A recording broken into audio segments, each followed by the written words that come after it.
ప్రకృతిలో దేవుని అద్భుతమైన సృష్టిని మనం గమనిస్తే సముద్రపు అలలు మన జీవితానికి ఎన్నో ఆత్మీయ సత్యాలను బోధిస్తాయి. మనం చూసినట్లయితే సముద్రపు అలలు ఎప్పుడూ ఆగవు.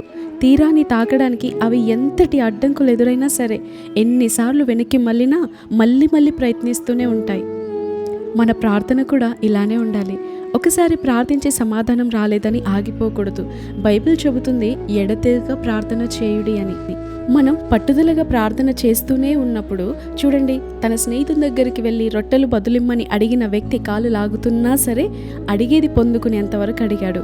మనం కూడా మన ప్రార్థనలు ఎప్పుడైతే ఆ రీతిగా పట్టుదలగా పొందుకునేంతవరకు ఉంటాయో దేవుడు తప్పకుండా అద్భుతం చేస్తాడు. ఈ యొక్క అలలు అలసిపోనట్టే మన ప్రార్థనలో కూడా మనం అలసిపోకుండా ముందుకు సాగుతూనే ఉండాలి. అయితే కొన్నిసార్లు మన ప్రార్థనలకు మనం అనుకున్న సమయానికి జవాబు రాదు. చూడండి, ఈ సముద్రంలో అలలు వచ్చినప్పుడు అవి ఎంత ఎత్తుకు వెళ్తాయో మళ్ళీ అంతే వేగంగా వెనక్కి వెళ్తాయి కదా. ఇది మన జీవితంలో హెచ్చుతగ్గులకు ఒక నిదర్శనం.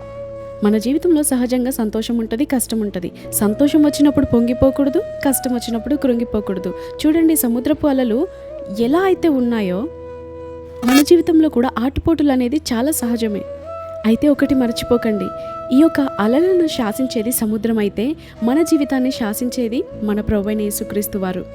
కాబట్టి మీ జీవితంలో ఏ శ్రమ ఎదురైనా, కష్టం ఎదురైనా, నాకే ఎందుకు ఇలాంటి సునామీ లాంటి పరిస్థితులు ఎదురవుతున్నాయి, నాకే ఎందుకు ఇలాంటి కృంగుదల ఎదురవుతుంది అని బాధపడకుండా నా దేవుడు చూసుకుంటున్నాడు, నా దేవుడు ఉన్నాడు, నా దేవుని చేతిలో నేనున్నాను, నా దేవుడు సమస్తం సమకూర్చి నాకు మేలు కలుగుటకే జరిగించువాడు అని ఆయనపై విశ్వాసం ఉంచుదాం.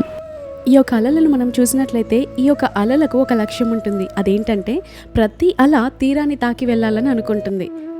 అయితే ఆ తీరాన్ని తాకి వెళ్తున్న ఆ క్రమంలో ఇసుక మీద ఉన్న మనం చిన్నగా ఇలా గీస్తాం చూడండి, అవన్నిటిని చెరిపివేసి కొత్తగా మరలా మార్చి వెళ్తూ ఉంటుంది. అది దేవుడు కూడా అంతే.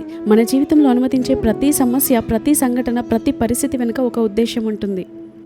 కొన్నిసార్లు అవి మన అహంకారాన్ని తీసివేస్తాయి, మన పాత స్వభావాన్ని తుడిచివేస్తాయి. ఇప్పుడు మనం చూసినట్లయితే ఇసుకలోని పాత గుర్తులన్నిటిని తుడిచివేసినట్లుగా మన పాత స్వభావం, పాత అహంకారాన్ని, పాత కోపాన్ని అంతటిని తుడిచివేసి మనకు క్రీస్తు స్వరూపంలోనికి మారుస్తుంది.